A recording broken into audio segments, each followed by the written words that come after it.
Assalamualaikum warahmatullahi wabarakatuh. Selamat sore teman-teman semuanya. Semoga kita semua selalu diberi kesehatan di tengah pandemi COVID-19 ini. Video ini bertujuan untuk memenuhi tugas dari mata kuliah Demokrasi dan Demokratisasi. Saya, Diah Ayu Widyarini, akan membawakan tema tentang demokrasi poliarki yang digagas oleh Robert Dahl. Sebelum saya mempresentasikan materi tentang demokrasi poliarki, terlebih dahulu saya akan menyampaikan tentang disclaimer yang menyatakan bahwa apa yang saya sampaikan ini belum tentu semuanya benar, karena kembali lagi ini adalah sebuah proses pembelajaran, jadi pasti akan ditemukan banyak kesalahan dari presentasi yang saya lakukan. Tetapi apabila nanti ada perbedaan pendapat atau memang ada yang belum saya sampaikan, teman-teman bisa memberi masukan atau sanggahan dari platform yang telah disediakan. Demokrasi poliarki merupakan sebuah konsep yang digagas oleh Robert Dahl untuk menggantikan ide-ide yang terdapat pada demokrasi pluralisme. Konsep ini didasarkan pada perkembangan negara kota menuju negara bangsa yang cenderung memiliki persoalan dan permasalahan yang lebih kompleks dan luas. Nah, pada konsep ini juga sistem kekuasaan itu disebar luas melalui kelompok-kelompok kepentingan agar tidak ada klaim tentang siapa yang paling mewakili rakyat. Masyarakat yang terdiri dari berbagai macam faksi tentu akan lebih berpotensi untuk melahirkan konflik. Hal tersebut dikarenakan adanya perbedaan agama, suku, budaya, adat, tentu akan melahirkan pendapat yang berbeda pula antar individu maupun kelompok masyarakat. Ditambah lagi, setiap manusia itu pasti memiliki ego di dalam dirinya, sehingga cenderung untuk memperjuangkan ego yang dia yakini. Nah, hal inilah yang kemudian menimbulkan banyak konflik yang terjadi di berbagai daerah karena perbedaan. Namun menurut Robert Dahl, konflik ini tidak untuk dihilangkan, tetapi untuk diatasi. Nah, dari sini saya berasumsi bahwa konflik itu sebenarnya adalah sesuatu hal yang lumrah karena perbedaan, tetapi harus ada solusi untuk mengatasi konflik tersebut. Kemudian menurut Dahl, salah satu tujuan dari demokrasi adalah untuk membuat regulasi atau peraturan yang bertujuan untuk mengatasi konflik-konflik tersebut sehingga perdamaian dapat diwujudkan. Membahas tentang demokrasi, Robert Dahl memiliki 5 kriteria, di mana kriteria ini adalah syarat untuk menyatakan bahwa sebuah sistem dalam pemerintahan merupakan sistem yang demokratis.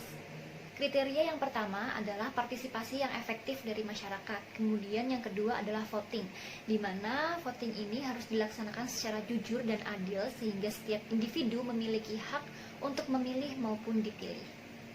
Dua kriteria tersebut memang sudah sangat melekat dengan konsep-konsep demokrasi, namun juga harus dibarengi dengan kriteria yang lainnya. Yang ketiga adalah pengetahuan yang luas, dalam artian masyarakat harus memahami tentang sistem politik sehingga mereka tidak hanya sekedar memilih, namun mereka juga memahami tentang dampak dari pilihan yang mereka ambil. Yang keempat, masyarakat harus memiliki kontrol terhadap sistem pemerintahan, dalam artian masyarakat harus ikut serta berpartisipasi dalam pengambilan keputusan yang dilakukan oleh pemerintah untuk menerapkan kebijakan. Kemudian yang terakhir adalah inklusif, di mana partisipasi politik harus mencangkup seluruh individu yang menjadi masyarakat pada suatu negara. Poliarki menurut Dahl dapat dilihat melalui 5 perspektif yang berbeda. Yang pertama adalah sebagai tipe sebuah rezim, dalam artian poliarki merupakan rezim yang diperuntukkan untuk memerintah negara yang modern, di mana negara telah mampu mendistribusikan hak pilih secara luas dan universal, kemudian memberikan hak kepada individu untuk menduduki jabatan publik, menyelenggarakan pemilu yang fair, kemudian adanya perlindungan untuk berekspresi, dalam artian adalah untuk memberikan kritik terhadap pemerintah, kemudian terbuka lebarnya informasi tanpa adanya kontrol dari pemerintah, kebebasan untuk membentuk organisasi yang otonom, serta partai politik yang bersifat oposisi, dan yang terakhir adalah respon dari pemerintah yang tinggi kepada pemilih serta hasil pemilu. Kedua adalah produk demokratisasi negara bangsa, dalam artian poliarki ini merupakan institusi modern yang dibentuk oleh sejarah, sehingga demokrasi poliarki sendiri adalah hasil dari perkembangan demokrasi klasik. Ketiga adalah keharusan bagi proses demokratis, dalam artian seiring berkembangnya zaman maka akan semakin banyak ditemukan permasalahan-permasalahan yang lebih kompleks dan juga lebih rumit. Sehingga demokrasi poliarki ini muncul untuk mengatasi permasalahan tersebut. Keempat adalah sebuah sistem yang dikontrol oleh kompetisi, dalam artian pejabat yang telah uh, berada di dalam pemerintahan kemudian akan mengalami pergantian melalui sistem pemilu, di mana sistem pemilu ini akan memunculkan pejabat-pejabat baru yang lebih kompeten untuk mesejahterakan masyarakat. Namun apabila memang pejabat sebelumnya ini sudah kompeten, maka tidak menutup kemungkinan bahwa dia akan terpilih kembali. Yang kelima adalah sebuah sistem hak, dalam artian hak individu di dalam suatu negara akan dilindungi dan dijamin secara institusional oleh negara. Menurut Dahl, untuk mendukung terselenggaranya demokrasi poliarki, setidaknya negara harus memenuhi beberapa syarat. Di antaranya, yang pertama, tingkat kesejahteraan yang tinggi. Kedua, pertumbuhan perekonomian yang stabil. Ketiga adalah keberagaman dalam berbagai posisi. Keempat, populasi urban yang besar. Kelima, banyaknya kelompok kepentingan. Keenam, budaya politik yang pluralis. Ketujuh adalah bebas dari intervensi asing yang anti-pluralis. Menurut Dahl, demokratisnya sebuah rezim dapat terlihat melalui adanya keberagaman dari kelompok minoritas. Di mana dengan adanya keberagaman minoritas, maka akan memunculkan tipe struktur masyarakat yang tidak dikuasai oleh mayoritas, sehingga kelompok-kelompok minoritas ini kemudian tidak terdiskriminasi oleh adanya kelompok mayoritas. Sehingga hal tersebut memunculkan sistem pemerintahan dari berbagai minoritas. Proses demokratisasinya kemudian terlihat melalui upaya pembuatan aturan yang dilakukan oleh oposisi minoritas yang beragam, sehingga pembuatan peraturan itu tidak didasarkan kepada kedaulatan mayoritas.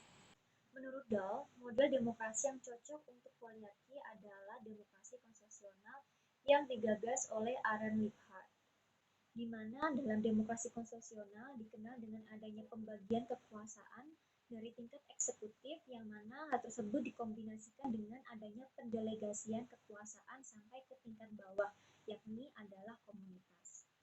Model demokrasi ini kemudian menggambarkan suatu bentuk sistem pemerintahan yang sesuai dengan masyarakat multikultural atau masyarakat yang beragam.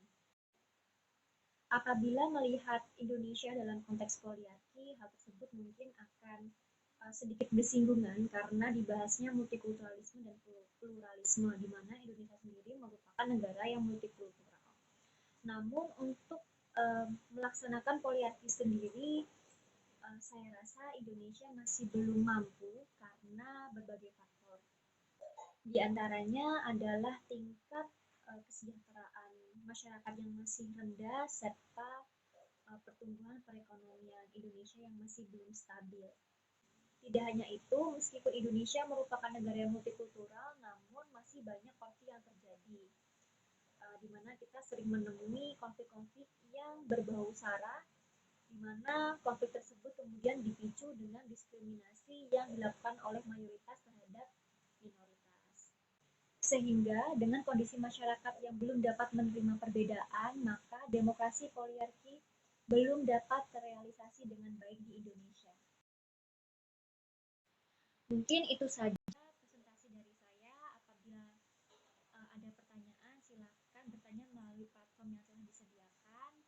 Sampai ketemu di semester depan, teman-teman. Dadah.